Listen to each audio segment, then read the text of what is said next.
त्रिपुरा और रीवा, हम दोनों न तो मुगल के अधीनस्थ हुए और न ही ब्रिटिशर्स के।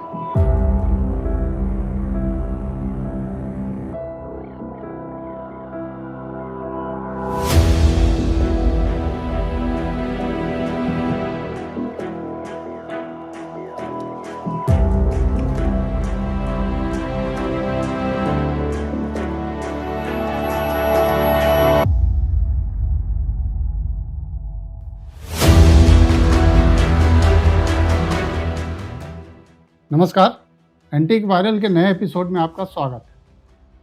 मध्य प्रदेश लोक सेवा आयोग की प्रीलिम्स परीक्षा में एक सवाल पूछा गया था कि रीवा रियासत के किस बघेल शासक ने अंग्रेजों की गुलामी स्वीकार की। एक साल यह भी पूछा गया कि रीवा के बघेल मराठों को कितना टैक्स देते थे।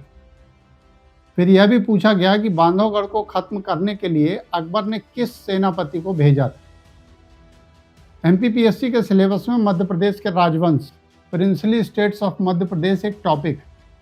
पीएससी के कैंडिडेट इसे पढ़कर परीक्षा देते हैं और प्रशासनिक अधिकारी बनते हैं। लेकिन रीवा के वर्तमान हिज हाइनेस महाराजा पुष्पराज सिंह एक पॉडकास्ट में बता रहे हैं कि रीवा और त्रिपुरा कभी किसी के गुलाम नहीं हुए। त्रिपुरा और रीवा, हम दोनों न तो मुगल के अधीनस्थ हुए और न ही ब्रिटिशर्स के। जी, बहुत सारे कारण थे।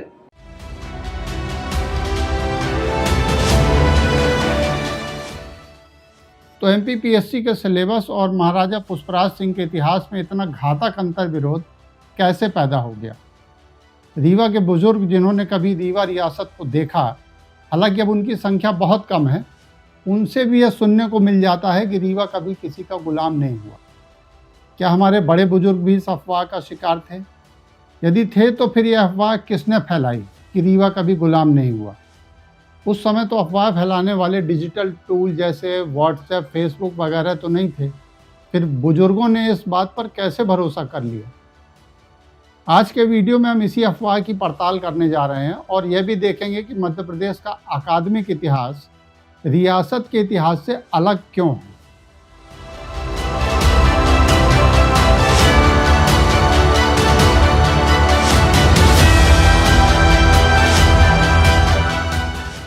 वैसे तो बघेलखंड का इतिहास समझने के लिए कई टेक्स्ट मौजूद, लेकिन जो इतिहास पीएससी के छात्र पढ़ रहे हैं पहले उसे सुन लीजिए।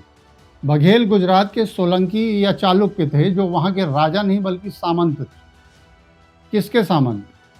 उस समय गुजरात और राजस्थान के बड़े हिस्से में गुर्जर प्रतिहार वंश का शासन था। जिन शासकों के पास बड़ा भूभाग होता था वह अक्सर सामंतों को अपॉइंट करते थे। छोटे छोटे टुकड़े सामंतों के अधीन कर दिए जाते थे, जो टैक्स वसूल कर सर्वोच्च सत्ता को देते थे। इसी टैक्स से वह अपनी तनख्वाह और खर्चा भी निकालते थे। तो गुर्जर प्रतिहारों के सामंत थे चालुक्य, इन्हीं को सोलंकी भी कहते हैं। सोलंकियों को गुजरात के अनिलवाड़ा का क्षेत्र दिया गया था। इसके पहले सामंत थे कुमारपाल।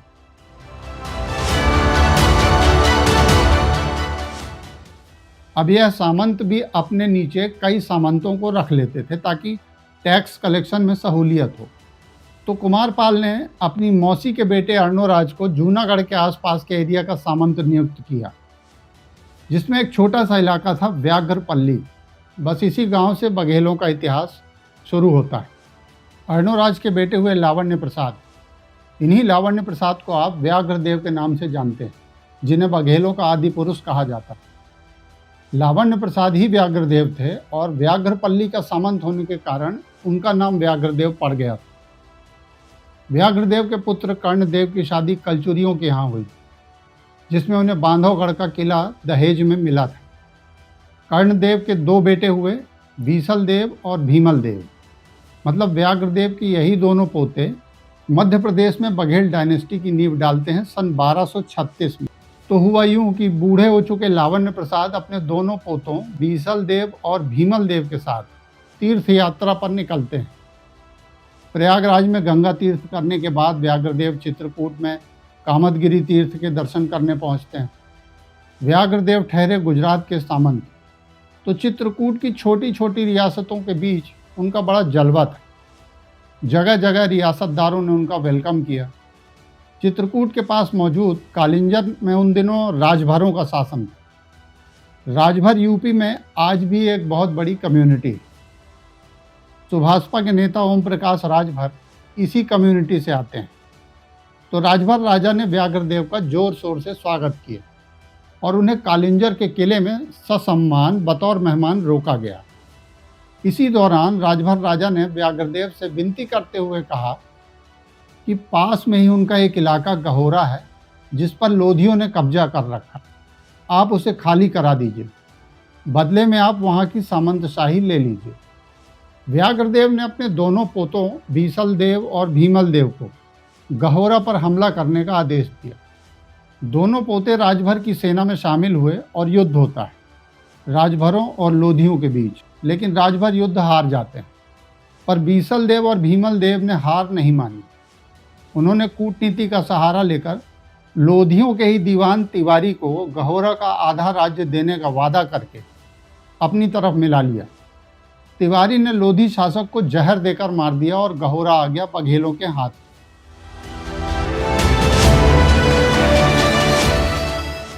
तो बघेलों की पहली राजधानी बना चित्रकूट के पास का इलाका गहोरा, जो लंबे समय तक राजधानी बना रहा। दीवान तिवारी ने आधा राज्य लेने से इनकार कर दिया और कहा कि वह दीवान ही बने रहना चाहते हैं। तिवारी से खुश होकर भीमल देव ने उन्हें अधरजिया और सिंह की 2 उपाधियां दी। अधरजिया मतलब जिन्होंने आधा राज्य छोड़ दिया हो, और सिंह का मतलब होता है बहादुर, ब्रेव। तो ऐसे बघेल डायनेस्टी की स्थापना हुई और यही सब तथ्य कॉलेज से लेकर MPPSC के सिलेबस में पढ़ाए जाते हैं। रीवा के मौजूदा महाराजा पुष्पराज सिंह जी ने दावा किया है कि रीवा और त्रिपुरा की रियासतें कभी गुलाम नहीं हुई, लेकिन अकादमिक हिस्ट्री इससे बिल्कुल अलग है। आप बघेलखंड का इतिहास पढ़ने वाले किसी भी गंभीर छात्र से यह कहेंगे कि रीवा कभी किसी का गुलाम नहीं हुआ, तो वह शायद आपकी बात को अनदेखा कर देगा। बघेलखंड के इतिहास पर सबसे डीप और डिटेल्ड रिसर्च की है डॉक्टर डेविड बेकर ने। डेविड पहले ऑस्ट्रेलियाई नागरिक थे, लेकिन बाद में उन्होंने भारत की नागरिकता हासिल कर ली और यहीं बस गए। दिल्ली में वो सेंट स्टीफेंस कॉलेज में हिस्ट्री के प्रोफेसर रहे। अभी 3 साल पहले वो गुजर गए। उन्होंने ऑस्ट्रेलिया नेशनल यूनिवर्सिटी से PhD की और उनके research topic central Indian history and princely states of India. Baghelkhand पर जो उनकी महीन रिसर्च है, उसे आप उनकी किताब बघेलखंड और the tiger lair region and nation in Indian history में पढ़ सकते हैं।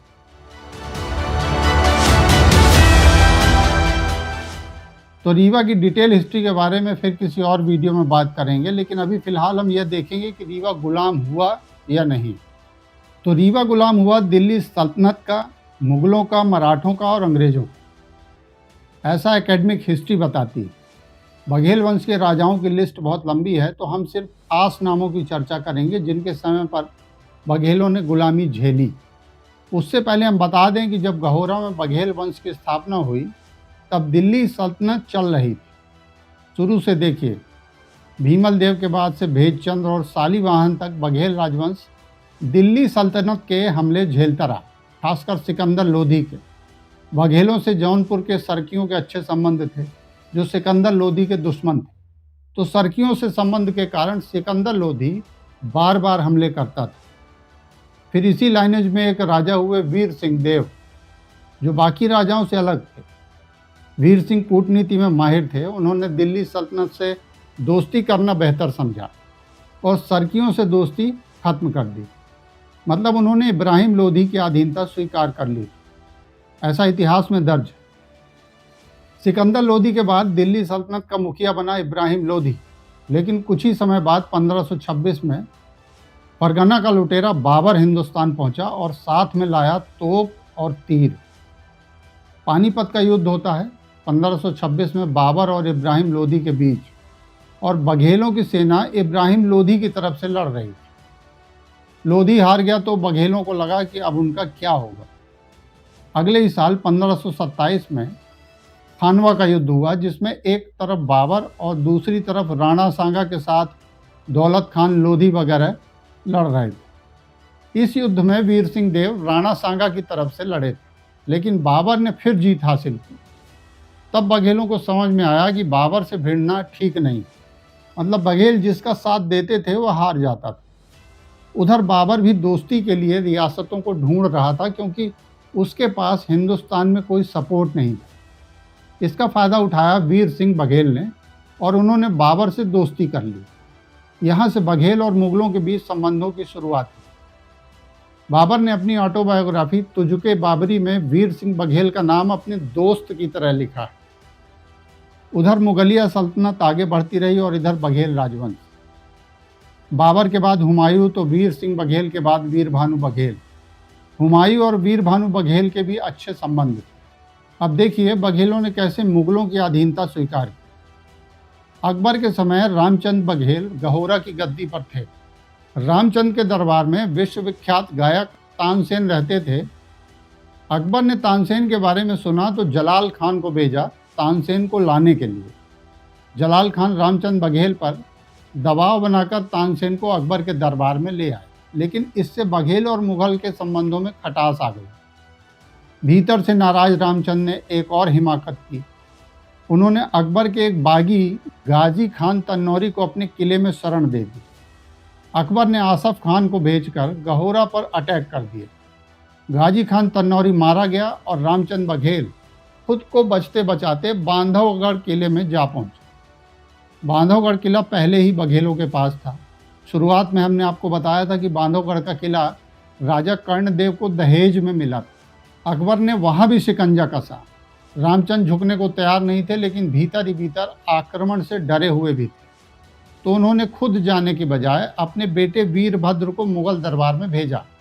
लेकिन अकबर इससे भी संतुष्ट नहीं हुआ, तो 1584 में रामचंद बघेल को अकबर के दरबार में हाजिरी लगानी पड़ी। पहली बार गहोरा और बांधव का राजा किसी मुगल के सामने घुटने टेक रहा था। वीरभद्र तो मुगलों के इतने खास थे कि वो ज़्यादातर समय अकबर के दरबार में ही रहते थे। रामचंद बघेल के पोते विक्रमादित्य बघेल को तो देखकर ही अकबर ने रिजेक्ट कर दिया और 3 जुलाई 1597 को मुगलों की सेना ने बांधवगढ़ किले पर कब्जा कर लिया। काफ़ी तोड़फोड़ भी की और उसे किले को नष्ट कर दिया। बाद में जहांगीर के समय विक्रमादित्य को माफ़ी मिली। बघेलों को 18 जिले दिए गए जहां से मुगल टैक्स वसूलते थे, लेकिन बांधवगढ़ फिर भी नहीं मिला। राजा अमर सिंह तो मुगलों की फौज में ही शामिल हो गए थे और उन्होंने मुगलों की तरफ से कई लड़ाइयाँ भी लड़ी। तो इस तरह बघेल राजवंश लंबे समय तक मुगलों की गुलामी भी करता रहा। फिर आता है मराठों का दौर। अली बहादुर पेशवा बुंदेलों से बांदा छीन लेता है। बांदा उत्तर भारत में पेशवा का हेडक्वार्टर था और फिर अली बहादुर मुड़ता है रीवा की तरफ। उस समय रीवा के राजा थे अजीत सिंह। मराठे 2 कारणों से रीवा पर नज़र जमाए हुए थे। एक तो ग्रेट डेक्कन रोड जो रीवा से होकर जाती थी और ब्रिटिश को दक्षिण की तरफ जाने का एकमात्र रास्ता था। अंग्रेज रीवा के मुकुंदपुर में डेरा डाले हुए थे और धीरे धीरे महाराष्ट्र की तरफ बढ़ रहे थे। अंग्रेज नागपुर की तरफ न जाने पाए, इसके लिए उन्हें रोकना जरूरी था, क्योंकि रीवा ने बिना किसी शर्त के अंग्रेजों को रास्ता दे रखा था। दूसरा कारण था कि रीवा रियासत मराठों को चौथ की रकम देने में आनाकानी कर रहे थे, क्योंकि रीवा उस समय तक फाइनेंशियली टूट चुका था। अली बहादुर ने रिपुदल नायक यशवंतराव को रीवा पर चढ़ाई करने के लिए भेजा। 1796 के नैकाई युद्ध के बारे में तो आप सभी ने सुना होगा।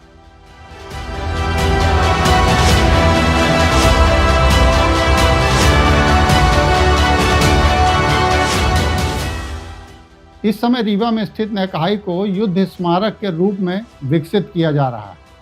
इसमें युद्ध के नायकों के रूप में करचुलियों, बरगाहियों और बघेलों सहित अन्य जातियों के योद्धाओं के नाम पर स्मारक बनाए जा रहे हैं।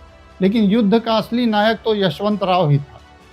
बघेल राजा अजीत सिंह तो यशवंतराव के आक्रमण से इतना डरे हुए थे कि वो रसोई में छिपकर बैठे थे। ऐसा बघेली के लोकल लिटरेचर में सुनने को मिलता है। युद्ध में यशवंतराव को रात के अंधेरे में छल से मारा गया था। लेकिन बात यहीं पर खत्म नहीं हुई। नायक के अंतिम संस्कार के बाद बांदा के अली बहादुर ने हिम्मत बहादुर को नायक का बदला लेने के लिए भेजा और कंपनसेशन मांगा। अंत में रीवा राजा को चौथ की रकम के साथ 1 लाख रुपए हर्जाना मराठों को देना पड़ा।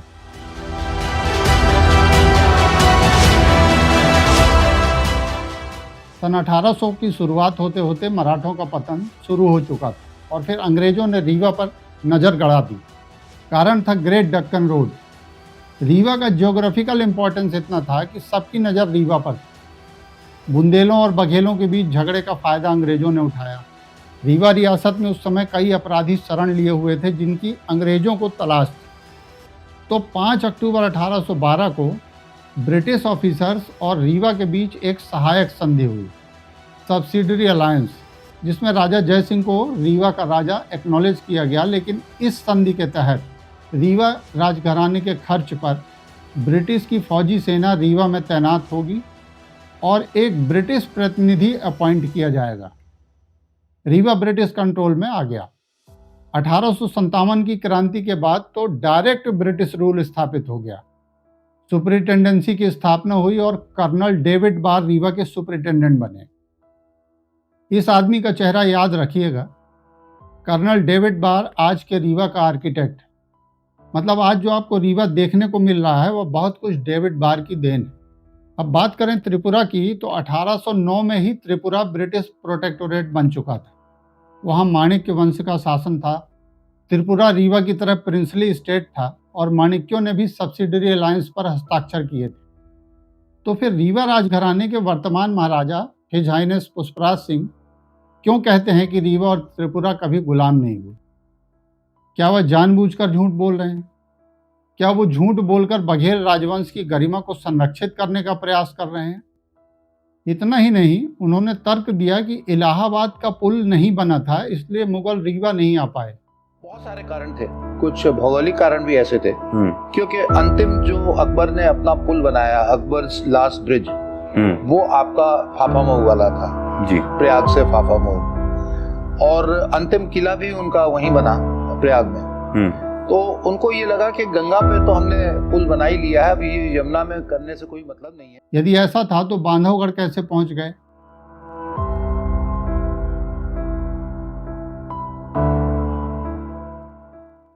बहरहाल जो भी है, हम बघेलखंड के इतिहास की गरिमा को सिर्फ इस बात से समझ सकते हैं कि अयोध्या के राजा भगवान राम ने अपने वनवास का सर्वाधिक समय बघेलखंड में बिताया था। वो 11 साल 11 महीने और 11 दिन चित्रकूट में रहे। बघेलों के इतिहास को आप किस नजरिए से देखते हैं? क्या आप अकादमिक इतिहास को सच मानते हैं या हिज हाइनेस की बात पर भरोसा करते हैं? अपनी राय कमेंट बॉक्स में जरूर लिखें। वीडियो को शेयर करें और चैनल को सब्सक्राइब करें ताकि हमारे अपडेट्स आपको मिलते रहें। नमस्कार।